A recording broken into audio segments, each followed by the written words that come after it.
তো হাই বন্ধুরা, কেমন আছো? আজকে আমরা এক জায়গায় যাবো। তো কোথায় যাব আমাদের সুজন ভাই বলবে আজকে।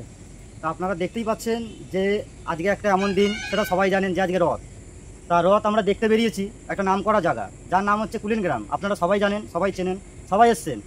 এবং আমরা সেই আজকে এই বৃষ্টির দিনে সেই জায়গাতেই যাব রথ দেখতে, এবং আপনাদের দেখাবো বা কেমন মানুষ যাচ্ছে, কেমন মেলা হয়েছে, কেমন কি জিনিস হয়েছে, কি বিক্রি হচ্ছে না হচ্ছে, আপনাদের সবই দেখাবো। কিন্তু তার আগে আমরা একটা জায়গায় দাঁড়িয়ে পড়েছি, এটা হচ্ছে গোপালপুর মন্দির। গোপালপুর মন্দিরে একটা সুন্দর একটা মন্দির আছে, বড় মন্দির, যেখানে সবাই পুজো দিতে আসে রাত বেরাত জেগে। সেই মন্দিরটা আপনাদের তার আগে দেখিয়ে নেবো, আপনারা দেখতে থাকুন, চলুন। ঠিক আছে, চলে এসছি। এই দেখতে পাচ্ছেন গোপালপুর মা মুক্তেশ্বরী মন্দির, এটা হচ্ছে প্রবেশ দ্বার। আসতে থাকুন। দেখতে পাচ্ছেন কত সুন্দর চূড়া, চারিদিকে নজারাটা কত সুন্দর। এটি হচ্ছে ফুটবল খেলা মাঠ। আমাদের শৈশব জীবন এই ফুটবল খেলা মাঠে চলে গেছে। ওপাশে আমাদের স্কুল আছে, ভোলানাথের মন্দির সামনে, এবং আমাদের মা মুক্তেশ্বরীর মন্দির।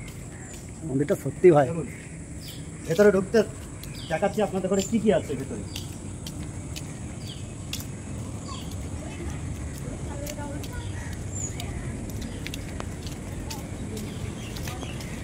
তালা বন্ধ করে দিয়ে, বন্ধ করে দেয় এখন? হ্যাঁ হ্যাঁ, এখন তো বন্ধ করে দেয় ভাই। ঠিক আছে,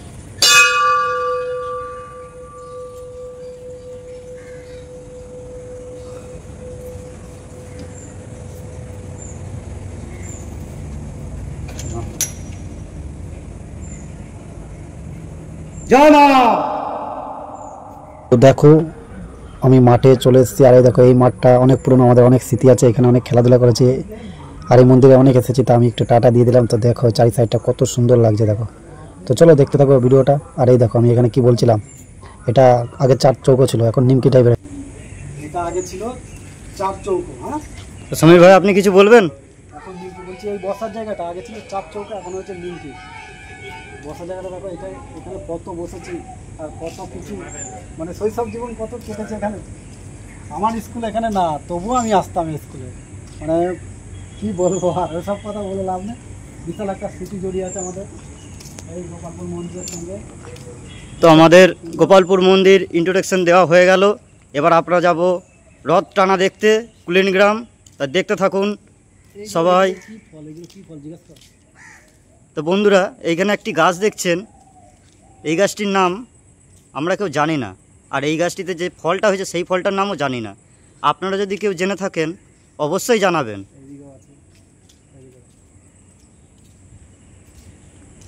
কত সুন্দর, লিচুর মতন। হ্যাঁ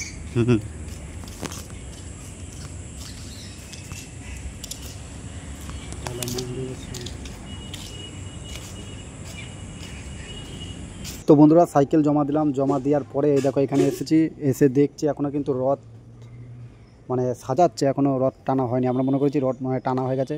সেদিন জানতাম যে রথ টানতে দেরি হবে, তাহলে আমরা একটু বেলা করেই আসতাম। তা অনেক আগে চলে এসেছি, কষ্টও লাগছিলো, আর ছাতা নিয়ে চলে এসেছি যাতে বৃষ্টি না হয় তার জন্য। তা হাই বন্ধুরা, দুই বন্ধুতে আবার চলে এলাম সেই কুলিন গ্রাম। তো আপনারা দেখতে থাকুন রথ এবং মেলা। এখানে দুটো বাংলা বক্স হয়েছে, সেটাও দেখাবো বন্ধুদের ঘরে। কি বন্ধু? হ্যাঁ চলো দেখতে থাকো। তো তারপরেই ঢুকে গেছিলাম মেলায়, কারণ অনেকক্ষণ বাকি ছিল রথ টানার জন্য, না অনেকক্ষণ বাকি ছিল, তার জন্য আমরা মেলায় ঢুকে একটু মেলা দেখছিলাম।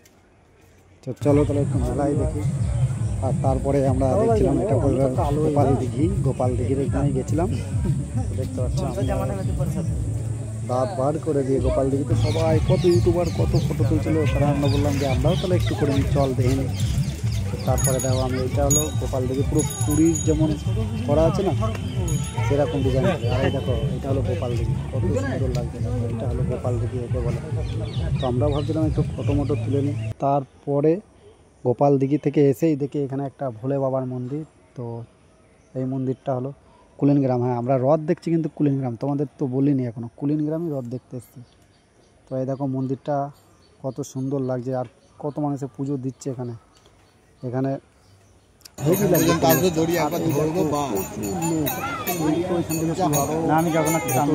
লোক আছে। তো তো চলো বন্ধুরা দেখতে থাকো আমাদের এই কুলিন গ্রামের খোলা যাবে না, কিন্তু গান হচ্ছে কপিরাইট তো দাম বেশি হয়ে আমি না ভয়েসটা দিচ্ছি না। তো প্রতি বছর চলো দেখা যাক আছে, কি কোনো হয়, খরচা হচ্ছে না। কতক্ষণ আর বাকি আমার আছে যেহেতু রথ প্রতি বছর টানতে। চেঞ্জ হচ্ছে। কথা কিন্তু টানা ভালো গেলে তারপরে আমরা একটু ঘোরাঘুরি করবো, ঠিক আছে? তো দেখতে পাচ্ছ এখানে ওই যে রথ টানবে, তার জন্য দেখো কত লোক। এটা হলো পেছন সাইডটা, লাইভ করবো সামনেরটা তো আছে, এটা সামনে। ওই দেখো রথ বেরোচ্ছে এদিক থেকে, রথ আসুক ভালো তবে তো করে লাইভ দেখতে করবে। থাকো ব্লগটা, রথের ব্লগ। আর বলতে বলতেই রথ এখন বেরিয়ে গেছে, তো দেখতে পাচ্ছ রথ বেরিয়ে গেছে, তো চলো দেখতে থাকো।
তো বন্ধুরা দেখতে পারলে এখানে রথের চাকা জাম হয়ে গেছে, তো এখান থেকে একটু ঠেলে ঠুলে নিয়ে যাবে। আর ভিডিওটা অনেক বড় হয়েছিল, তোমাদের দিতে পারলাম না, পরের পাঠে দেখাবো একটা ভিডিও, মানে কতক্ষণ ধরে রথের ভিডিওটা করছি। তো চলো, আবার রথের চাকা উঠে গেছে, তো চলো দেখতে থাকো ভিডিও।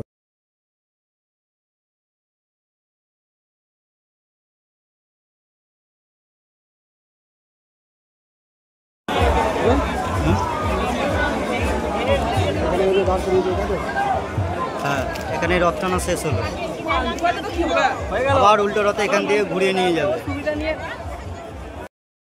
তো এত কাদা, আর এই কলটায় সবাই ধুতে এসেছিলাম, আমরা ধুতে এসে দাঁড়িয়েই ছিলাম। তো চলো দেখতে থাকো, এরপরে যাবো আমরা একটু মেলায় ঘুরতে। তো চলো। আসিস দা কত? 20 টাকা ভাই। অনেক দাম মালে, বুঝলি ভাই? হ্যাঁ, তোর তো মার্কেটে ঘুরে সবই জানিস তো, কম বেশি মার্কেট দাম বেশি।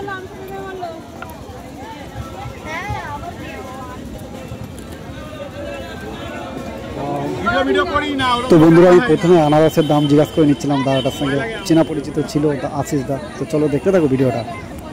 তো তারপরে নিয়ে নিচ্ছিলাম জিলাপি, জিলাপি কিনছিলাম। তো দেখো জিলাপি নিয়ে বাড়ি গেল। সেই জিলাপি দেখো আমার ভিডিওটা। খাসা পুরো।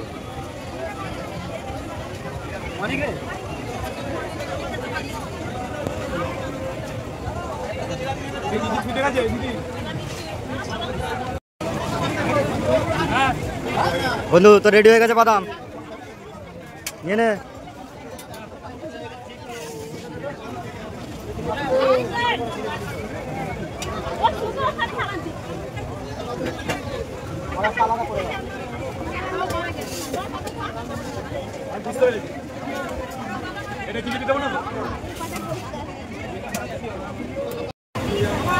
বন্ধুর হয়ে গেল মেলার বাদাম আর গজা কেনা। কথা বলছি বন্ধু, জিলাপি। চলো চো, হ্যাঁ চো চো বাড়ি চো। যাতে আপনাদের বা অন্য কারোর অসুবিধা না হয়।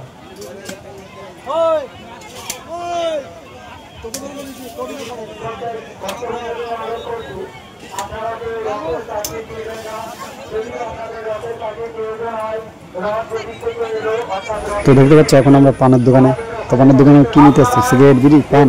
না না, ওইসব খাই না আমরা। তো নিতে এসছি কি, ছাতা রেখে গেছিলাম, সেই বৃষ্টির সময় ছাতা আমাদের হাতে ছিল না, প্রথম ভিডিওতে দেখেছিল, সেই ছাতা নিতে এসেছিলাম। তারপরে ছাতা নিয়ে দুজনে আবার সাইকেল বার করে তারপর চলে এসেছিলাম এই গোপালপুরে মন্দিরে। হ্যাঁ, তো দেখতে পাচ্ছ শুভ সন্ধ্যা বন্ধুরা, এই দেখো দেখো কত সুন্দর লাগছে, লাইট জ্বালালে আরও ভালো লাগে, তো বেশি রাত হলে ভালো লাগবে। তো আজকের মতন ভিডিওটা এই পর্যন্ত বন্ধুরা, তোমরা ভালো থাকবে আর আমাকে একটু সাপোর্ট করবে। তো দেখো কত সুন্দর, সবার দিনটা শুভ হোক। জয় জগন্নাথ, জয় রথযাত্রা, সবাই মঙ্গল করো ভগবান। জয় জগন্নাথ, জয় জগন্নাথ, সবাইকে ভালো রেখো। জয় মুক্তকে সীমা, সবার উপর কৃপা বজিয়ে রেখো। আর কালকে হলো বিপত্তারিণী পুজো আছে, এইখানে সবাই পুজো দিতে আসবে, হয়তো আমি আসতে পারবো না। তো চলো আজকের মতন ভিডিওটা এই পর্যন্ত, tata, bye bye, good night.